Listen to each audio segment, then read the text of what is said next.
Yo! Next up, we got how X Factor destroyed a contestant's entire life. Let's find out. I never really watched X Factor like that. I watched The Voice when I was younger. We would watch The Voice, and then we'd sometimes watch America's Got Talent, and what's the other one? What's the main one? American Idol.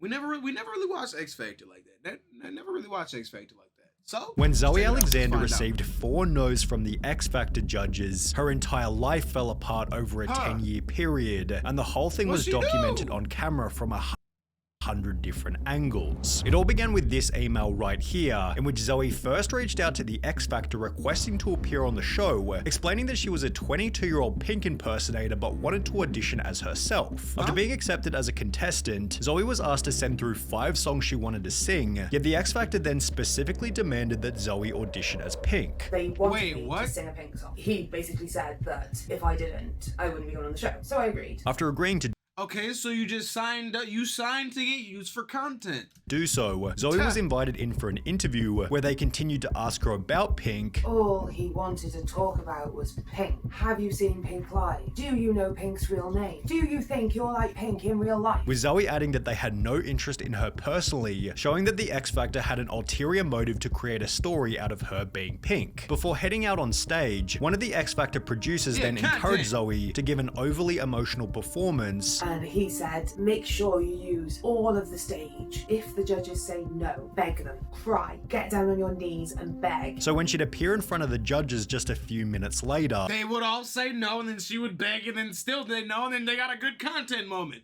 That's bogus. Dude, real Hollywood's messed up. This is what went down. I'm gonna sing So What. This is the lowest form example too. By Pink. Pink, okay. Off you go. After stating that she was gonna sing So What by Pink, Zoe gave a boisterous emotional performance, using the whole stage with excessive facial expressions. However, the focus on her physical delivery and a few other things which we'll talk about later meant the singing was fairly average, leading the judges to stop her mid-song before stating this. I honestly think that you need to go away and take the time to find yourself as an artist. Despite this, bruh, she was trying to go on as herself. Hey, y'all. Dude. The judges were kind enough to give her a second chance. Should we get a second song? Yeah. I want to give you a chance. Yet she was then stopped midway through her second song before the judges once again implied that they didn't think she was good enough. Because at the moment it just sounds like every other average sort of singing voice. But as the judges explained that she wouldn't be going to the next round, Zoe turned the criticism back onto them. You told me to sing a Pink song. I didn't want to sing a Pink song. You guys told me to sing a Pink song. Zoe then proceeded to lose her. Yeah, expose them. W. That's a W. She did live too. They couldn't do nothing about it. Before bringing her dad onto the stage, swearing at the judges and throwing the microphone toward them. After some more chaos then went down backstage, Zoe lashed out at the cameraman ending the segment. However, in terms of negative feedback, this was really only the start. The family was so distraught from the event that they drove home in silence, yet Zoe seemed convinced that they wouldn't include her performance in the final cut of the show. I still didn't believe that they would show my audition on TV. I mean, how could they show the systematic bullying leading to a breakdown of a woman? It would be too upsetting. Because it's content. They don't care about f***ing feelings. What? This is Hollywood.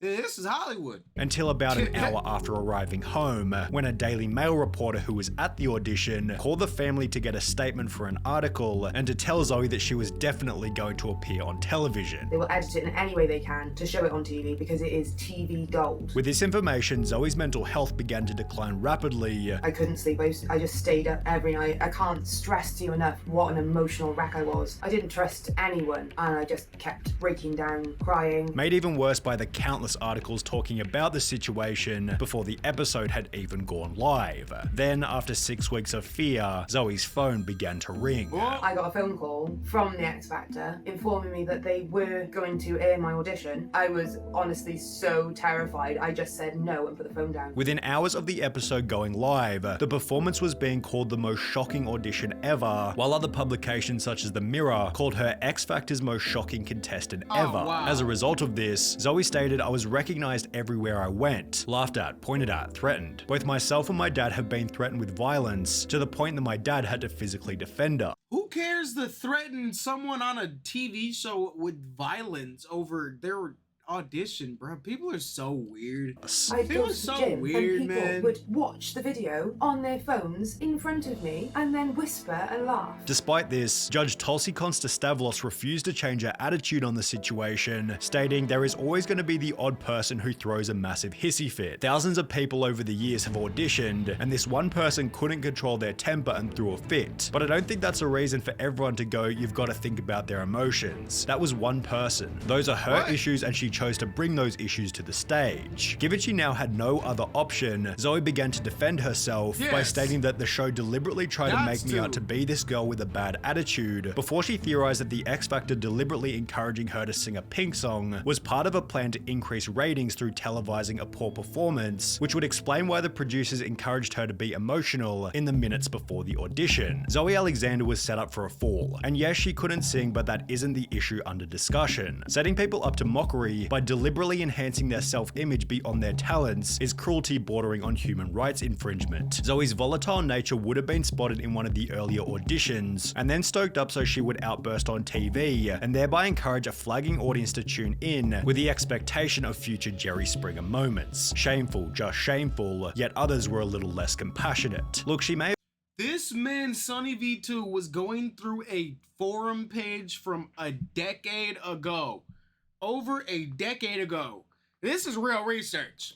Now this is called research. Been set up by producers, which isn't fair, but at the end of the day, she can't sing. The judges were just being polite by using the identity thing as an excuse because she did get to sing a second song, which she was also rubbish at. Her violent/physical outburst was wrong, full stop. Yes, it's unfair for producers to mislead her, but her reaction was atrocious and very bratty. Also, her dad shouldn't have brought her back onto the stage either, as this escalated the whole situation. She got to sing 2 songs, whereas most people get to sing 1, and she wasn't good enough yet Zoe didn't stop pushing back against what had happened. Approximately 7 months after the audition went live, an article was published by BBC News titled X Factor Cleared Over Pink Tribute Act Complaints, in which it was explained that Zoe had gone to the government broadcasting agency Ofcom, claiming that the X Factor had ignored her track choices, changed her song list and dictated her outfit and hairstyle, insisting on her appearing in her pink persona. Yet the agency found that the judges' comments were balanced, and her violent reaction after the audition was unacceptable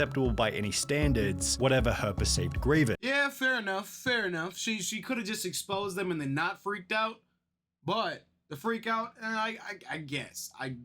Accordingly, Ofcom has not upheld Miss Alexander's complaint, with articles such as this one perpetuating Zoe's nightmare. People said to me, oh, don't worry, it'll blow over, it won't last forever. And it lasted for years and years. And then now 10 years later, Sonny V2 is making a YouTube video about it that 1 million people are about to see.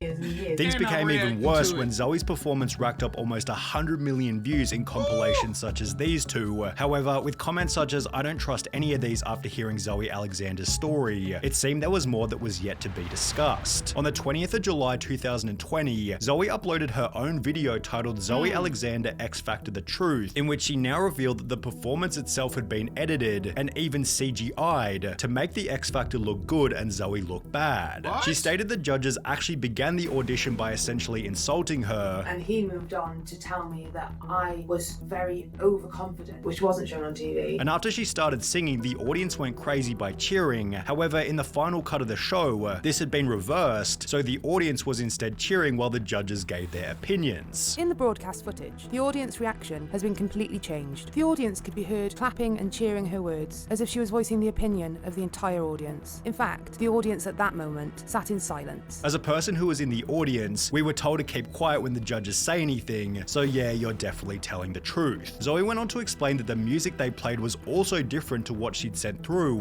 The track that they played was not the track that I had sent them. It was in a different key and it was a different track. And when she'd thrown the microphone, she'd done so because they'd turned it off while she was explaining what had happened. Then I realised that they turned the microphone off, and that was when I threw it to the floor. But somehow in the video I threw it like that. I didn't. I threw it to the floor. Zoe then debunked the segment where she got caught in 4K and she's really trying to, I don't know how they would manage to, I don't know how they would do that.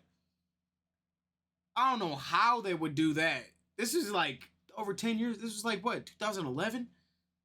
I don't know if they're doing all that for X Factor, but... She'd seemingly walked off and come back with her dad. I categorically did not leave the stage and subsequently return hand in hand with my father. Once again, the footage has been completely fabricated. Another example of the X Factor's over-imaginative editing. Before she added that even the judges' comments had been inserted at a later date. Also, Nicole did not stand up and say, no, baby, no. That did not happen. So they were cut in afterwards to produce the footage in their fictitious storyline. After heading backstage, another scene was filmed in which Zoe begged the cameraman to stop filming. However, this also didn't make the cut. How did they manage? How do you do that? How did they do that? I was saying, please stop filming me, please stop filming me. This scene was cut from the broadcast footage and replaced with even more fabricated footage, which better suited their storyline, as it didn't portray me as aggressive. The real footage would have clearly demonstrated the broken and emotional state into which I had been bullied. And with this information, everybody began to stand up for her. I admit I was one of the many who laughed and thought you were this crazy lady who was just mad that you lost the audition. I'm so sorry, they're so horrible for doing you like this, with others informing Zoe that her video had blown up outside of YouTube. Over on TikTok, a relatively small account made a 15 million view video talking about what had happened, which when duetted by Zoe, gained a further 27 million views, with almost everybody sticking up for Zoe. As a result, Nicole Scherzinger's comment section began to fill with comments regarding Zoe's treatment, and therefore the judge did this. Can we just talk about the fact that Nicole Scherzinger has blocked me on TikTok? Despite this, the mainstream media ran with the story, causing the X Factor to backpedal rapidly. You have made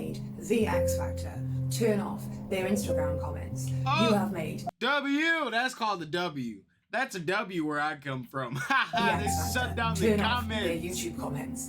And you have made the X Factor change the title and description of my X Factor audition video. With a 19 million view audition video having since been removed altogether. On top of this, Zoe's appearance has also been taken out of the mega viral top 5 angriest contestants video, which when considering Zoe's poor attitude and the show's sketchy editing, feels like a reasonable middle ground between the two parties. Facts. Mental illness. Could you sue for defamation over that? That's like defamation damn near, is it not? If they're just like completely reworking footage to make you look like something that you're not, that's like defaming you, is it not? I don't know. But I do know Sonny V. Two Brothers with another banger. Because I was never really tapped into X Factor like that. And to know that they were doing sketchy editing like that, that's just straight bogus. To make people just look stupid. Especially, okay, bro literally said that, dude literally said that they can't talk while the judges are talking, and then somehow they're just clapping and screaming while the judges are talking? Okay, that makes a lot of sense. That definitely makes a lot of sense. I don't know, though. Let me know what y'all think about it. Let me know what y'all think about it.